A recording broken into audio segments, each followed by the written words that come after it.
I divorced the man I had been in love with for 10 years. In the 7th year of secretly loving Eric, he said to me, let's get married. In the 3rd year after getting married, I said to him, let's get divorced. Chapter 1. In the 10th year of loving Eric, I brought up the topic of divorce. It all started when he didn't come home after work. I drove to his company to find him and saw him standing with a girl outside the building. I recognized her immediately as his ex-girlfriend, who had been involved with Eric for 5 years. They stood on the steps, Eric looking handsome in his suit, and the girl with her wavy hair, appearing charming and affectionate. Although they didn't hold hands or embrace, there was an intimacy that kept others at bay. I glanced at our chat history. The last message I sent him was, "Are you coming home for dinner tonight?" He never replied. He had been ignoring my messages for a while now, always claiming to be busy. But apparently, he wasn't too busy to chat with another girl. I didn't approach them, I just stood there quietly observing. Eric's smile seemed unfamiliar to me. It suddenly dawned on me that he hadn't genuinely smiled at me for a long time. Despite being the closest of spouses, he always came home with a cold expression on his face. I thought it was because he was tired from work, but it turned out that I wasn't the one who could make him smile anymore. He glanced at me casually, and his expression froze. Then he said something to the girl, her smile faded, and she waved at him before looking at me and walking away. Eric walked over briskly, opened the car door, and sat in the passenger seat with a furrowed brow. "What are you doing here?" he exclaimed. I replied calmly, "I came to pick you up after work." "Didn't you say you wouldn't let Jenny into our company?" Eric's brow furrowed even more.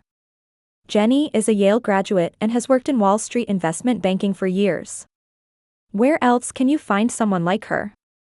Why wouldn't I let her come?" He grew impatient. "Can you stop having only love and romance on your mind all the time? Look at what she's become now. Multiple companies are fighting to hire her. If it weren't for my connection with her, she might not have come at all." His disdain was evident in his words. I looked at the flowing cars in the distance without saying a word. When we arrived home, Eric didn't speak to me either. He slammed the study door shut with force. He was angry. He didn't realize that he only used anger as a cover-up when he felt guilty. Perhaps only I, who had been by his side for 10 years, could understand him in this way. But sometimes, I hate myself for understanding him so well. It's better to be confused than to be painfully aware. Neither of us spoke first, and I didn't create a scene as I usually would. We just engaged in a cold war, separated by a closed door. After a moment, the study door was forcefully pushed open, and Eric, with a stern face, said, "What do you want, after all? I'm telling you, I can't dismiss Jenny. You either accept it or we get a divorce. Whoever leaves, we can both survive without each other, Diana, let me tell you." I interrupted him, speaking softly, "There's no need to dismiss her. Let's get a divorce."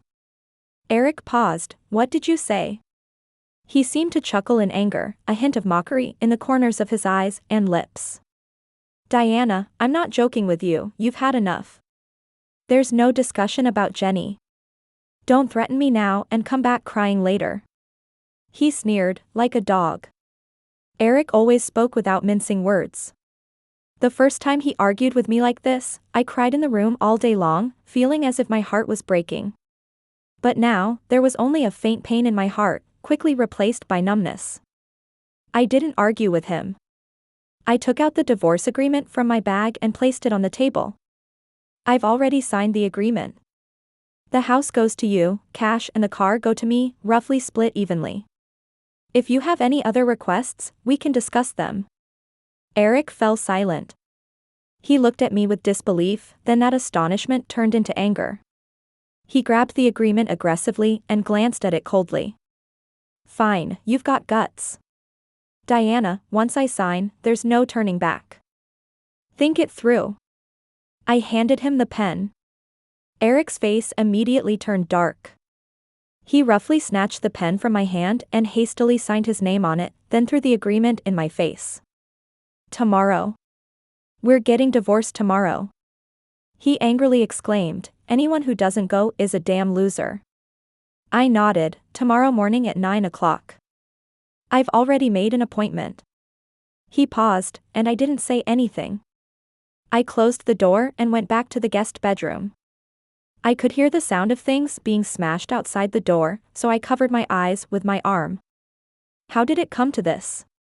Clearly, in the beginning, I also wanted to be happy. Chapter 2. Eric and I had a flash marriage.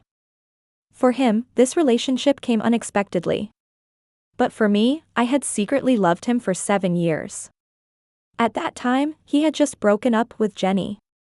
When they were together, I never dared to interfere. It was only after they broke up that I had the courage to attend gatherings where he was present.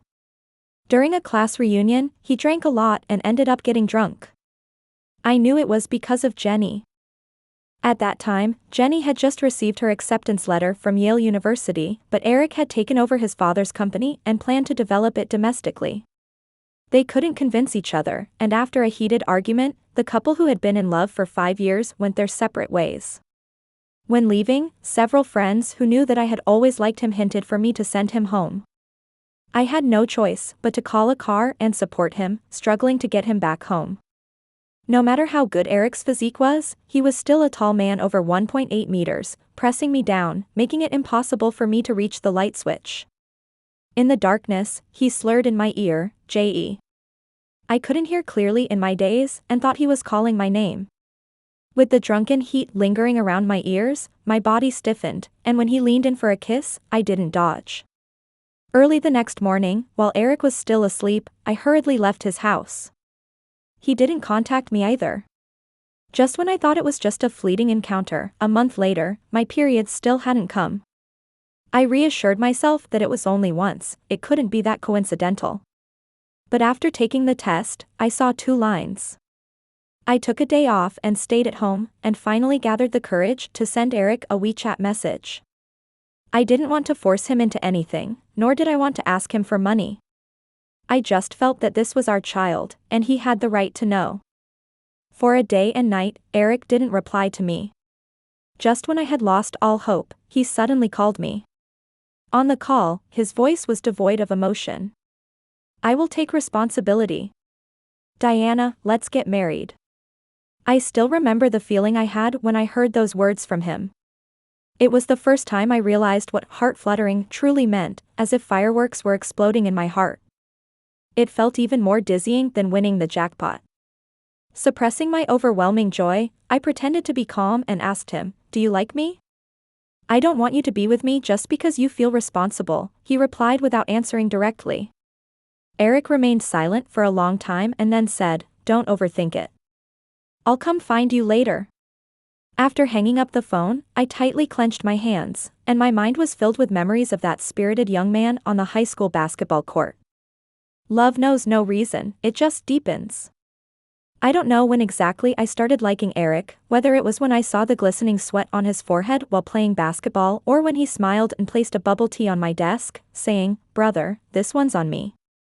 All I know is that I have liked him for far too long. It's like a person wandering alone in the dark finally seeing the first light of dawn. Even though his mother looked down on me because I got pregnant before marriage and didn't even give us a dowry or accept my tea for the change of address ceremony. Even though we couldn't ultimately keep that child. But at that time, I truly felt like the happiest person in the world. Being with him turned all the bitterness into sweetness. How foolish I was. In the darkness, a bitter smile appeared at the corner of my mouth. Little did I know, in just 3 short years, the dream would shatter. Chapter 3. The next morning, I had already packed up and was ready to go, but Eric was still not up. I knocked on the door for a while before he opened it, wearing a gray pajama and a look of impatience on his face. "Are you in such a hurry?" I glanced at my watch. "If we're late, we'll have to reschedule." I paused for a moment. "You've been talking about getting divorced all this time, and now it's finally happening. Aren't you happy?" "I'm happy," he forced a smile through gritted teeth. "Of course, I'm happy. Jenny has also returned, and you're quite considerate, finding a new place just in time." I nodded. Let's go then. On the way, neither of us spoke a word. Eric had a constant frown on his face, and I had grown accustomed to it. I don't know when exactly it started, but we rarely talked anymore. At first, I loved talking to him. After liking him for so many years, I had accumulated so many words I wanted to share with him. If I saw a cat on the roadside, a beautiful flower, or a peculiar-shaped cloud in the sky, I would send him pictures. But he rarely replied. Usually, it would take a long time for him to reach out to me when he needed something, and he would reluctantly reply with a simple, "Yeah." I couldn't deceive myself, he was just not a talkative person by nature. Because I had seen the conversations he had with Jenny on her social media, and it seemed like Eric became a person I didn't recognize, someone witty and humorous who responded instantly to all her topics. Over time, I stopped sending him messages as often. When we arrived at the Civil Affairs Bureau, the mediator, an older lady, tried to reconcile us for a long time. "Is your relationship irreparable?" Eric was about to speak, but I smiled and answered, "No, we had a flash marriage without any emotional foundation to begin with. Now it feels inappropriate, and we can't go on like this." Eric glanced at me, his expression complicated. The mediator tried to persuade us for a while, but I blocked all her attempts. Finally, she sighed and said, "Take a month of cooling-off period, and think about it again. Young couples like you, with the man's talent and the woman's beauty, are so well matched. You young people are just impulsive. Go back and think more about the good aspects of each other." I thought about it. Eric is handsome, he was the school heartthrob in high school. He comes from a good family, his parents own a company and have plenty of money. In college, he used to pick up Jenny from school in his sports car while we still took the bus. He has a good personality, surrounded by a group of friends, and there's never a dull moment. He is a good person. Except when it comes to me, he treats me poorly. When we left the Civil Affairs Bureau, the midday sunlight pierced my eyes, causing tears to well up. Eric thought I was crying and finally revealed a smirk of satisfaction. Regretting it now? Too late. "Diana," he stood in front of me with a condescending posture, hands in his pockets. "I won't turn back." I wiped the corner of my eye and drove home with him. Once we got home, Eric sat on the couch with his legs crossed, and out of habit, he ordered me around. "Get me a glass of water." I ignored him and came out of the bedroom with my suitcase in hand. "Where are you going?" he frowned. "I found a new place, and I'm moving out today." I paused for a moment and continued, "I've kept all the things you bought for me in the bedroom cabinet." "Who the hell cares?" Eric suddenly exploded. I forced a smile. "Since we're getting divorced, let's say our goodbyes properly. Take care of yourself, drink less alcohol, your stomach isn't good." "Who do you think you are, minding my business?" He abruptly stood up, grabbed my suitcase, opened the door, and threw it outside. "If you're leaving, then leave now." His eyebrows furrowed, his eyes filled with pent-up anger. I looked at the suitcase on the ground, stunned for a moment. Then I stopped speaking, walked over, picked up the suitcase, and entered the elevator without looking back at him. The gaze behind me was scorching, as if it wanted to burn a hole in my back. But in the end, it was completely severed by the closing elevator doors. Chapter 4. I didn't want the house because I didn't want anything to do with Eric anymore. I don't want to see his things, smell his scent, or think about anything related to him. In fact, I had already made up my mind about the divorce. Eric never liked me, I always knew that. I just kept thinking that after so many years, even if he had a heart of stone, it would eventually melt for me. But after all these years, he still doesn't love me. And my warmth has completely run out. I finally understand that some people are truly irreplaceable. Perhaps he can see Jenny's smile, but no matter how hard I try, he can't see mine. I moved into the previously rented house. Before I could even finish unpacking, Eric's mother called. "Eric, did you buy the stomach medicine?" I heard from him that his stomach hasn't been well lately. It's not me saying this, Diana. I never agreed when Eric wanted to marry you. How can a decent girl get pregnant before marriage? If it were my daughter, I would have beaten her to death. It's embarrassing. I'm telling you, our family can't break the line. If you can't have children, you better say it early. Eric is still young, don't delay. I clenched my phone. Eric's family is wealthy, and his mother has never looked favorably upon my family. My parents had to put on a smiley face and endure her cold treatment when they went to visit. Over the years, she has always disliked me, no matter how hard I try to please her. In fact, she has said these things before.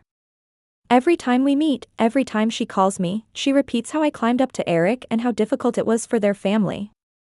Eric never speaks up for me. He only tells me to be obedient and filial to his mother. Because his mother has already made many sacrifices to accept me. So, I always endured it. But this time, I don't need to endure anymore. I said expressionlessly, "Auntie, we are already divorced. I'm not obligated to buy medicine for him anymore. By the way, you didn't give birth to me, nor did you raise me. You have no right to meddle in my affairs. If you can't stand me, I suggest you poke your own eyes out and stop looking." After saying that, I didn't care about the reaction on the other end and hung up, blocking the number. After some thought, I left all the WeChat groups related to Eric's family and deleted and blocked all their contact information, including his. After doing all this, I finally breathed a sigh of relief and lay down on the bed. Divorce wasn't as painful as I imagined. Eric always liked to threaten me with divorce during arguments. It seemed like he had me under his control, knowing that I wouldn't leave him, and he used my love to hurt me without restraint. And as he expected, the first time he threatened me like that, I was genuinely scared. He was right. I kneeled before him like a dog, admitting my mistakes, promising to change, and willing to do anything as long as he didn't leave me. I covered my eyes with my palms, feeling a damp warmth. But even heartache has its limits. Repeatedly, that pain became numb through endless repetition. The chains that pierced through my bones and flesh, carrying rotten blood, finally left me. Now, all that's left is liberation. Chapter 5. Eric didn't contact me anymore. It's like he completely disappeared from my life. Until 2 weeks later, a classmate suddenly approached me and asked if I wanted to join the class reunion tomorrow night. Initially, I wanted to refuse. I really didn't want to see Eric again. But then I thought, it's not me who was in the wrong, and I don't need to avoid him either, so I agreed to go. During the class reunion, I was talking with other people when the door suddenly swung open. Eric stepped in. He was still wearing the suit he had on during the day, tailored and fitting, with just the top button of his collar undone. Coupled with his black hair, he exuded a refined charm with a hint of mischief.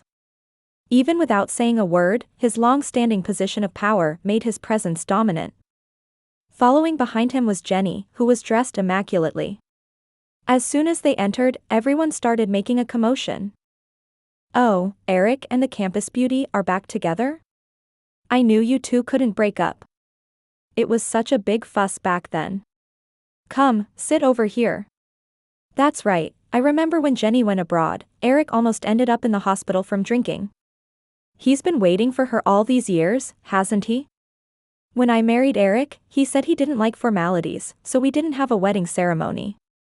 After marriage, he never posted anything related to me on social media, and even when we went out together, he would keep his distance from me. It's ironic that we've been married for 3 years, but besides a few close friends, no one knows we're together. Eric's gaze pierced through the crowd and landed on me, his eyes filled with mockery, a smirk on his lips. I didn't look at him and turned to talk to the person next to me. His face turned dark, and he sat down with Jenny. "Why is Jenny back? I heard you've been doing really well abroad, planning to come back and contribute to the motherland?" Someone joked. Jenny brushed aside her wavy hair and smiled ambiguously. "Now that I'm this old, I should start thinking about settling down. My family has been urging me." She didn't mention anyone by name, but everyone burst into laughter. "That's right, Eric has been waiting for you all these years. Now that you're back, good things are about to happen, right?" Jenny remained silent, blushing and lowering her head, smiling. "Hey, Eric, you're really sentimental. But our Jenny is an independent woman now, both talented and beautiful. You two are a perfect match. But speaking of beauty, I think Diana is also beautiful. Back in our class, there were often debates about who the campus beauty was, you or Jenny. I was about to speak when Eric sneered, "What good is just being beautiful? Some people only have love and romance in their minds all day long, they've become foolish as housewives. No wonder no one loves them." My face turned pale. I knew he was talking about me. When he started his business, he was very busy. If I also pursued a career, it would have been difficult for us to be together. For him, I turned down all job offers and focused on taking care of him at home.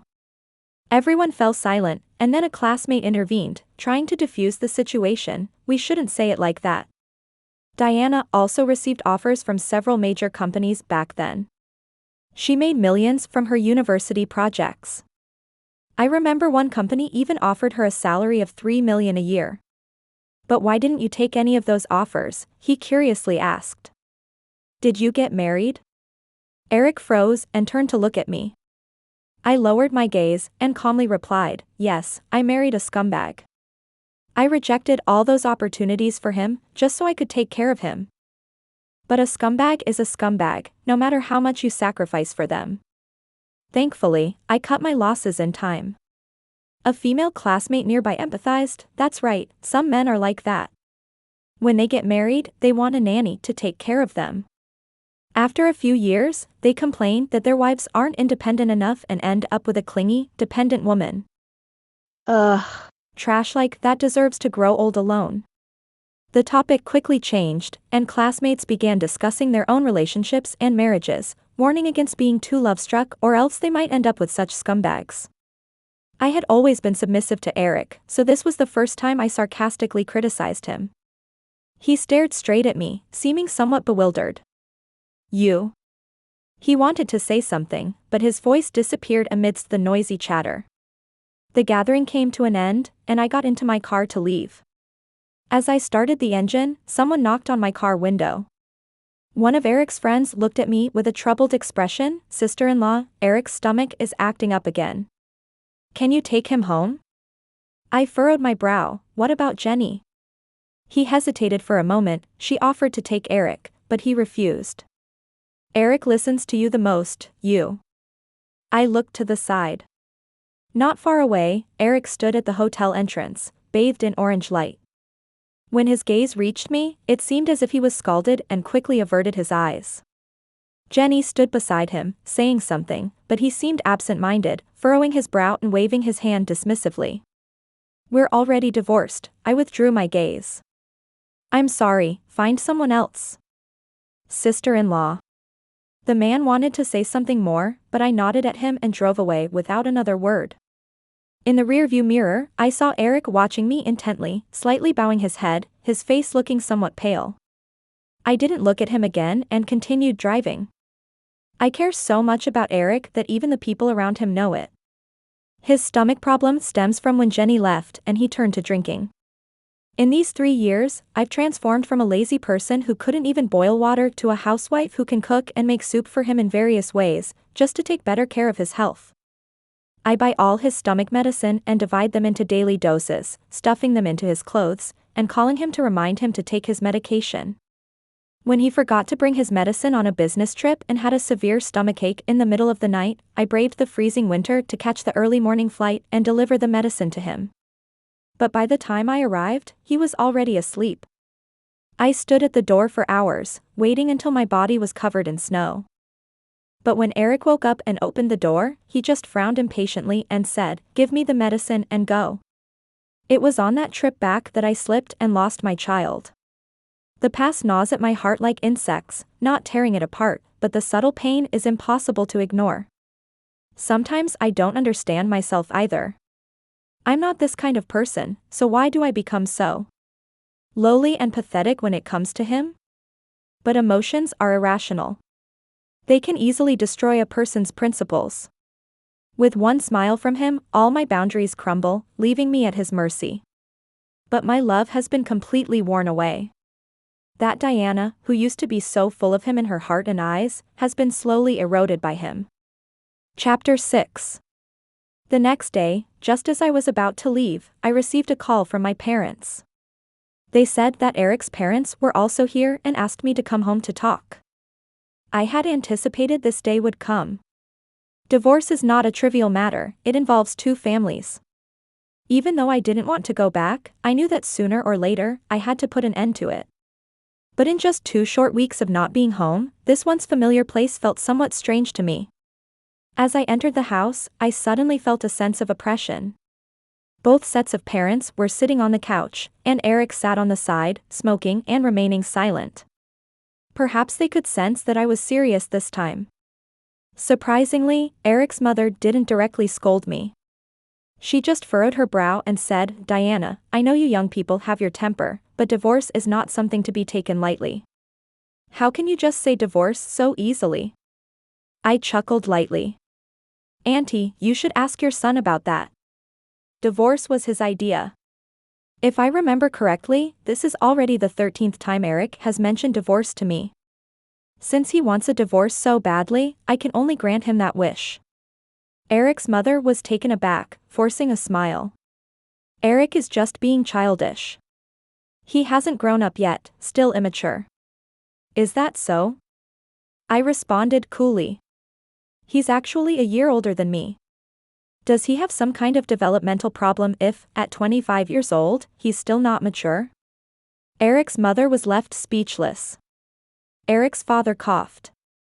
"Diana, this child Eric doesn't know any better. As parents, we apologize on his behalf. But when problems arise in a marriage, it's definitely not all one-sided. It takes two to clap," he continued. "Uncle, let me give you a slap. Will you say it won't make a sound?" I said firmly. Since we were already divorced, I had no reason to keep silent anymore. I decided to say whatever I wanted to say. I walked up to Eric and sternly said, "Eric, stop pretending to be dead. Tell your parents what exactly I did to deserve all this. Your ex-girlfriend came back, and you said you didn't like a homemaker like me, who only knows about love and family. You said I wasn't independent enough. But wasn't it your family who said you had health issues and asked me to take care of you? For all these years, I've been doing the laundry and cooking at home, preparing 3 meals a day in different ways, because you have a stomach problem. As someone who loves spicy food, I haven't cooked anything spicy at home. Eric, be honest with yourself, is this my fault?" Eric remained silent. His mother couldn't help but speak up, "Don't just blame him. After all these years, you haven't had any children either. The child back then didn't make it, who knows if it was." I abruptly turned around and raised my voice. "Yes, I got pregnant before we were married, but pregnancy is not something I can do alone. If Eric didn't want it, could I force him? Why has it all become my fault? You say the child didn't make it, why don't you ask your son why my child didn't make it?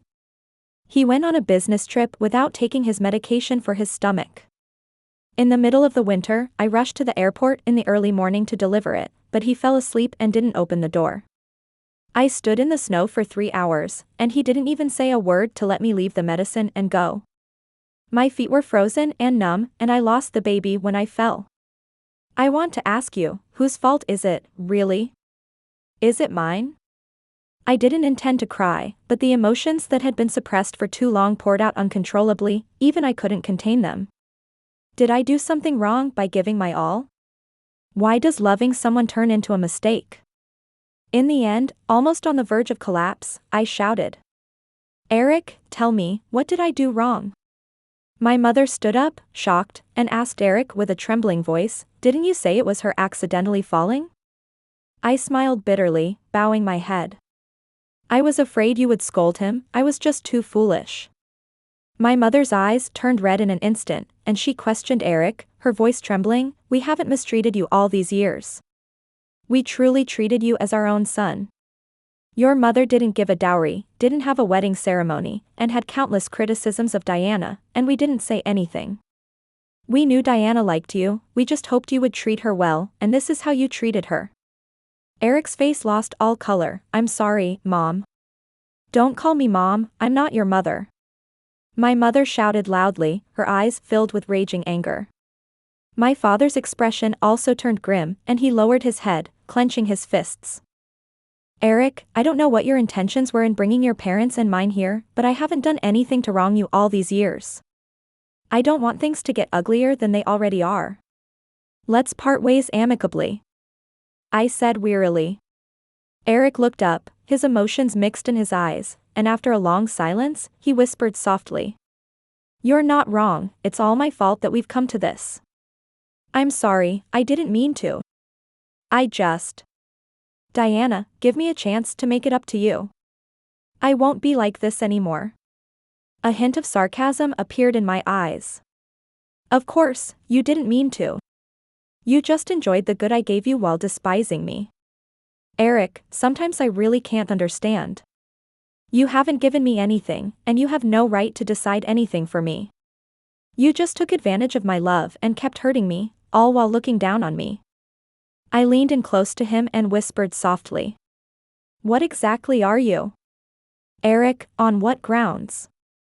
Eric's eyes trembled, his face pale as if he had just recovered from a serious illness.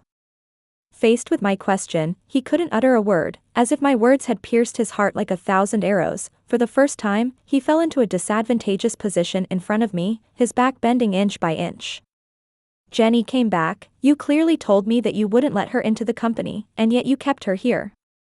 Eric, you were unfaithful to our marriage, broke your promises, and then blamed everything on me, saying that all I had on my mind was love and romance. Isn't this perfect now? I'll make way for you both. Eric urgently looked up. Jenny and I have nothing going on, we're just colleagues. I sneered. Do you dare to say that you have no intentions of rekindling old feelings? Do normal colleagues need to have meals together every day and exchange messages on their phones while holding hands?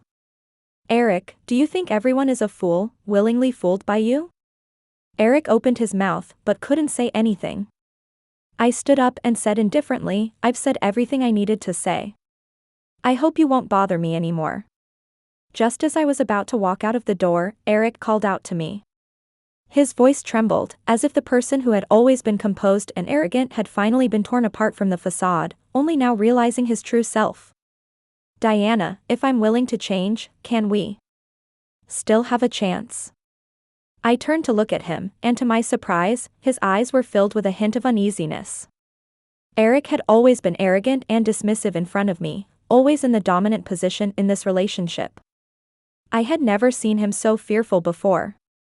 It's too late, I said softly, and then closed the door. Chapter 7. After leaving Eric, I started sending out resumes, planning to find a job. Fortunately, it hasn't been too long since I graduated, and the projects I worked on were impressive enough. Many companies are still eager to hire me. In his eyes, I must be worthless, not even comparable to Jenny. So, in this relationship, I constantly doubt myself, living in pain every day, questioning if I'm truly that inadequate. But now I realize that he doesn't get to decide who I am. I'm doing just fine. When I got home in the evening, I bought myself a small cake as a reward. In a few days, the cooling-off period will be over, and I can completely free myself from this relationship. But my good mood was interrupted by a phone call. Jenny's voice sounded distorted on the phone. Let's talk. I looked at the cake in my hand, feeling impatient. There's nothing for us to talk about. Don't you want me to keep coming to see you? Some things are better said and discussed, she said. Even though she was the one coming to see me, her attitude was still arrogant. I simply hung up the phone. The next day, when she called again, her attitude had improved. I just want to discuss some things with you, just an hour, it won't take up much of your time. I didn't want to go, but I was afraid she would keep bothering me every day. I could only find a time to meet her. Jenny got straight to the point. I don't want you to contact Eric anymore. Since you've broken up, let it be a clean break, don't keep lingering.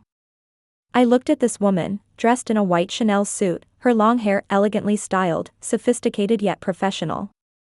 No wonder Eric liked her for so many years. You know that it was me who got together with him first. We had a good relationship, and if it wasn't for your interference, we might have reconciled long ago. Now that you're divorced, I don't want you to continue influencing him.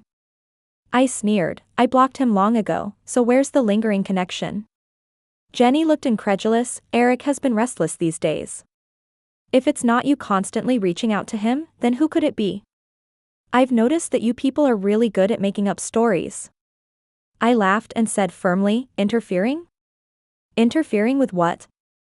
You two broke up, and we got together.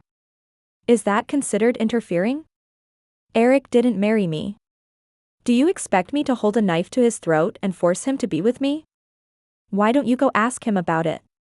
As for what you said about me reaching out to him, I put my coffee down and looked at Jenny disdainfully. Rest assured, you can keep a close eye on him since you like him so much.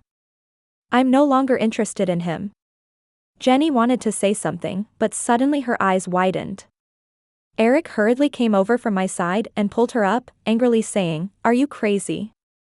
Who told you to come find her?" Jenny's face turned pale, but she stubbornly replied, "What's wrong with me finding her? You two are divorced, why are you still thinking about her? You were the one who told me that she has a boring personality, always revolving around you, and that you were annoyed by her." Eric froze, then turned to look at me. I nonchalantly crossed my arms. I've heard these words too many times, and they no longer hurt me. Gritting his teeth, Eric said, "You're insane. It's none of your business what happens between me and her. We haven't gotten married, we haven't divorced yet." Jenny looked at him in shock, her eyes welling up with tears. "We were the ones who got together first, and you said you couldn't forget about me, didn't you? Eric, have you forgotten our past? The past is already gone." Eric grabbed her arm tightly. "I have a wife, I have nothing to do with you." He stared at Jenny, enunciating each word, "I'm warning you, don't come looking for her again, or I won't be polite to you." Tears finally fell from Jenny's eyes. She looked at Eric for a long time before forcing a bitter smile. "Eric, you're ruthless." She forcefully pulled her hand away and ran out of the coffee shop with red eyes. Eric pulled me out of the coffee shop. He remained silent for a while before speaking. "I'm sorry, you were right.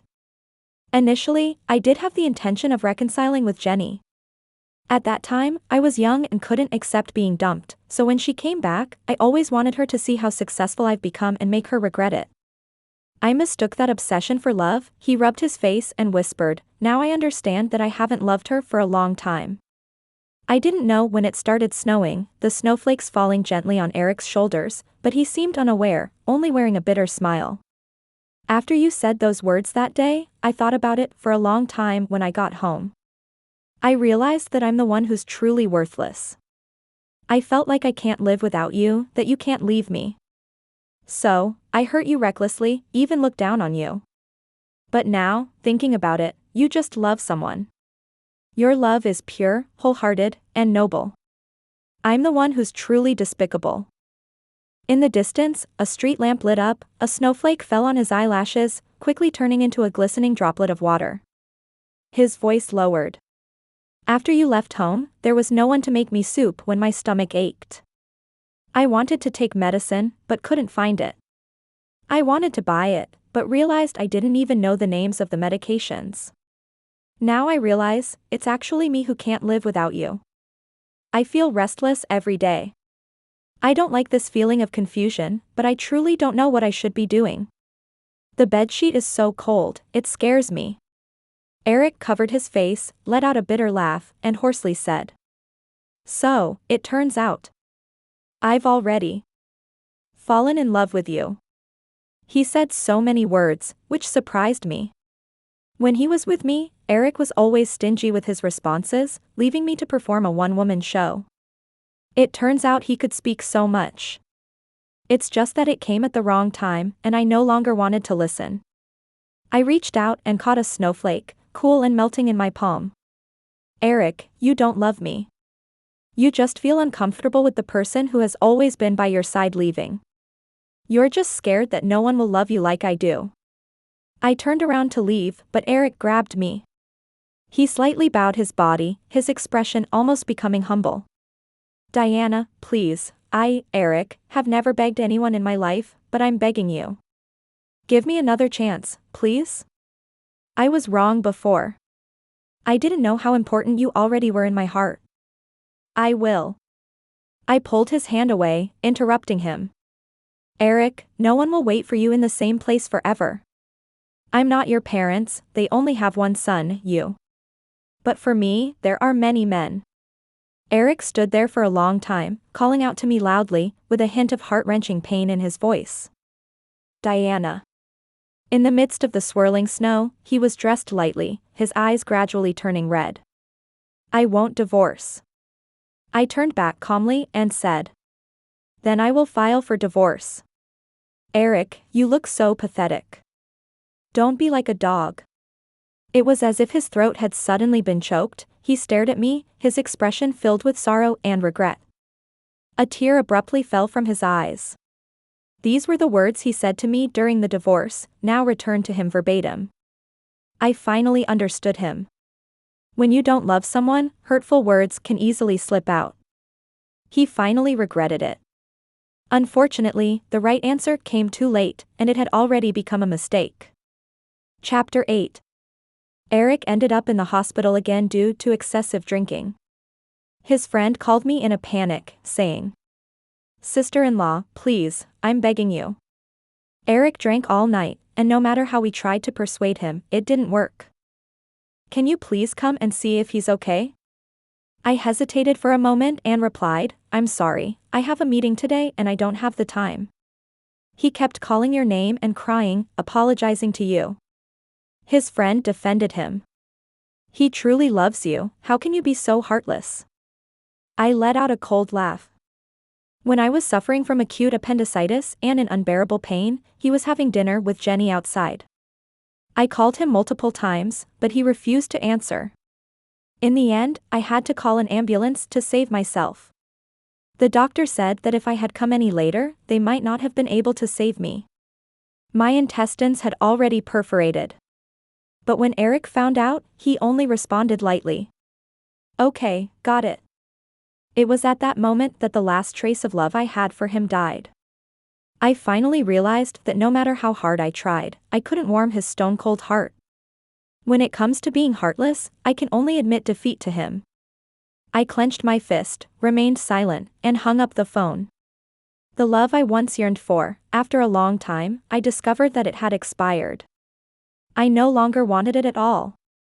His parents then called me from a different number. Eric's mother, who used to be so domineering, was now crying and pleading. Diana, Eric really likes you. We were wrong before.